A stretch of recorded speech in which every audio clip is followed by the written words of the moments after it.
Hello everyone, welcome back to my YouTube channel. तो आज की इस वीडियो में हम बात करते हैं हमारे भारत देश के महान अंधविश्वास, जैसे रात को पीपल के पेड़ के नीचे मत जाना, वहां पर चुड़ैल रहती है।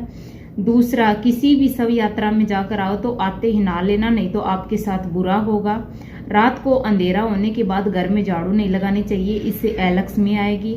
अगर आप किसी शुभ कार्य के लिए घर से बाहर जा रहे हो तो दही और शक्कर खाकर जरूर जाना चाहिए। मंगलवार और शनिवार को मांस मटन नहीं खाना चाहिए। और अगर कहीं आप शुभ कार्य के लिए जा रहे हो और रास्ते में अगर काली बिल्ली आपका रास्ता काट जाए तो वो कार्य आपका पूरा नहीं होगा। ऐसे महान अंधविश्वासों के पीछे जो साइंटिफिक रीजन है उनके बारे में हम आज की वीडियो में बात करेंगे, क्योंकि इन सब बातों को आपने अपने आस पड़ोस में करते हुए जरूर देखा होगा। और आस पड़ोस में क्या, ये सब बातें आपके साथ भी जरूर हुई होंगी और आपने भी इनको किया होगा। ये सब बातें रीति रिवाज हमारे पूर्वजों द्वारा बनाई गई हुई है। हो सकता है उस टाइम के लिए ये रीति रिवाज, ये सब बातें सही हो, लेकिन आज के टाइम में इन बातों के पीछे जो तर्क दिए जा रहे हैं वो बिल्कुल गलत है। तो इन सब बातों के पीछे की असली साइंटिफिक रीजन को आज की वीडियो में हम समझते हैं। तो शुरुआत करते हैं सबसे पहले कि रात को पीपल के पेड़ के नीचे नहीं जाना चाहिए, वहां पर चुड़ैल रहती है। क्यों वो चुड़ैल रात को ही वहां पर क्यों रहती है? दिन में क्या वो कहीं पर घूमने चली जाती है? रात को इसलिए क्योंकि हमें रात को ज्यादा डर लगता है। यह मान्यता हमारे पूर्वजों ने बनाई हुई थी, लेकिन इसके पीछे का असली साइंटिफिक रीजन है कि रात को हमें किसी भी पेड़ के नीचे नहीं सोना चाहिए, क्योंकि रात को कोई भी पेड़ बिना सनलाइट के अपना भोजन नहीं बना पाता, और अपना भोजन नहीं बनाएगा तो फिर वो ऑक्सीजन तैयार नहीं कर पाता, क्योंकि पेड़ को सांस लेने के लिए उसमें कोई स्पेशल अंग नहीं होता है।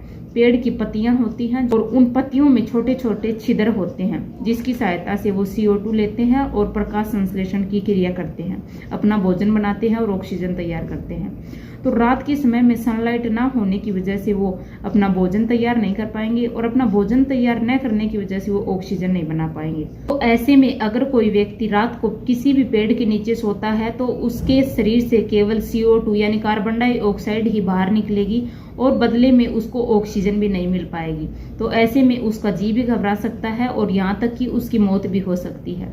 और यहाँ पर पीपल का पेड़ ही इसलिए बताया गया क्योंकि पीपल का पेड़ सभी पेड़ों से ज्यादा भारी होता है, तो उसको ज्यादा CO2 की जरूरत पड़ेगी। इससे पेड़ के नीचे सोने वाले व्यक्ति के शरीर से CO2 तो ज्यादा बाहर निकलेगी और उसको बदले में ऑक्सीजन मिलेगी नहीं, तो इससे व्यक्ति की मौत के चांस भी बढ़ सकते हैं। हमारे पूर्वजों को साइंस का इतना ज्ञान नहीं था, इसलिए उस टाइम में अगर किसी व्यक्ति के साथ ऐसा हो जाता था तो वो यही मानते थे कि उसको किसी भूत प्रेत की आत्मा ने तोड़ लिया। दूसरे नंबर पर बात करते हैं कि किसी भी शव यात्रा में जाकर आते ही नहाते क्यों हैं?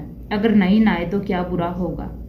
ऐसा इसलिए होता है क्योंकि किसी भी व्यक्ति की डेथ हो जाती है तो डेथ होते ही उसमें जो भी संक्रमण होते हैं वो बाहर आ जाते हैं, तो उसके डायरेक्टली या इनडायरेक्टली कोई भी टच में आता है तो वो संक्रमण उनमें फैलने का खतरा बढ़ जाता है।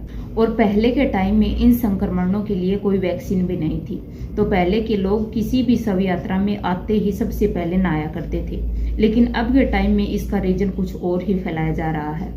अब हम बात करते हैं तीसरे नंबर पर। नदी तालाबों में आपने लोगों को सिक्के फेंकते हुए जरूर देखा होगा, और कहीं पर जाकर आपने भी ऐसा जरूर किया होगा, लेकिन आपने कभी सोचा है कि ऐसा लोग क्यों करते हैं, क्यों पानी में सिक्का फेंकते हैं? यह मान्यता भी हमारे पूर्वजों द्वारा ही चलाई गई है। जैसे कि आजकल लोग रात को तांबे के बर्तन में पानी रखकर सोते हैं और सुबह उठते ही वो पानी पीते हैं, क्योंकि तांबे के बर्तन में रखा हुआ पानी हमारे शरीर के लिए काफी बेनिफिट होता है। वैसे ही पहले जो सिक्के होते थे वो तांबे के होते थे, और उसको लोग नदियों और तालाबों में फेंक देते थे, क्योंकि पहले जो पानी पीने का स्रोत था वो ऐसे ही नदियों और तालाबों के द्वारा ही था। अब आप लोग कहेंगे कि अगर ऐसा था तो सीधा क्यों नहीं बताया, इसको धार्मिक चीजों से क्यों जोड़ा गया? ऐसा इसलिए क्योंकि जो पहले के लोग थे उनको साइंस का ज्यादा पता नहीं था, इसलिए वो साइंस को न मानकर ज्यादा धार्मिक चीजों को और भगवान को ही मानते थे। अगर कोई उनको यही बात ऐसे बोलता कि ऐसे तांबा आपके शरीर के लिए बेनिफिट होगा, तो वो ऐसा बिल्कुल भी नहीं करते।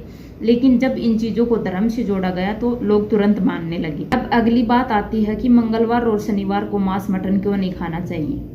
अगर इस बात को आप भगवान के साथ जोड़ रहे हो तो फिर तो सोमवार को भी हमारे भोले बाबा का वार है, बृहस्पतिवार को साईं बाबा का है, शुक्रवार को संतोषी माता का है।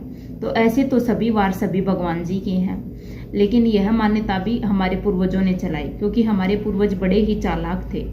जैसा कि आपको पता है कि मांस मटन खाना हमारे मानसिक संतुलन को बिगाड़ देता है और हमारे शरीर के अंदर क्रूरता को पैदा कर देता है। तो उस टाइम के लोग हैं, जैसे कि मैंने बताया, वो भगवान को ज्यादा मानने वाले लोग थे। अगर उनको सीधा कहते कि मांस मटन खाना आपके शरीर के लिए बिल्कुल भी अच्छा नहीं है, तो वो यही कहते हमें तो इसकी आदत लग चुकी है, हम इसको नहीं छोड़ेंगे। तो हमेशा के लिए तो किसी पर पाबंदी नहीं लगाई जा सकती, इसलिए हफ्ते में 2 दिन भगवान का नाम लेकर इन चीजों पर रोक लगाई गई। अब अगली बात आती है कि लोग कहते हैं कि रात होते ही हमें अपने घर में झाड़ू नहीं लगानी चाहिए, क्योंकि इससे हमारे घर में अलक्ष्मी आती है। क्या होता था, पहले के समय में लाइट वगैरह होती नहीं थी। अगर रात को लोग झाड़ू निकालते थे तो उनकी कोई भी कीमती चीज रात के अंधेरे में कचरे में जा सकती थी, इसलिए वो लोग रात को अंधेरा होने के बाद घर में झाड़ू नहीं लगाते थे। अब अगली बात आती है कि हम अगर कहीं घर से बाहर जाते हैं तो हमको दही शक्कर जरूर खिलाया जाता है। आप लोगों को भी खिलाया होगा, जैसे कि आप कहीं एग्जाम देने गए होंगे, स्कूल का एग्जाम, या फिर कहीं इंटरव्यू देने गए होंगे, तो आपके घर वालों ने भी आपको दही शक्कर खिलाकर ही भेजा होगा। ऐसा कहा जाता है कि दही और शक्कर खाकर जाने से आपका काम अच्छा बनेगा। लेकिन पुराने टाइम के लोगों के लिए इसका रीजन कुछ और था, क्योंकि पुराने समय में लोगों को लंबे समय की दूरी के लिए और लंबे टाइम तक काम करने के लिए खेतों में जाना पड़ता था। ऐसे में वो अपने आप को गर्मी से बचाने के लिए दही और शक्कर खाकर जाते थे, क्योंकि दही आपके शरीर को कूल रखेगा और जो चीनी है उसमें ग्लूकोज होगा। लेकिन अब इसको कुछ और ही मान्यताओं के साथ जोड़ दिया गया है।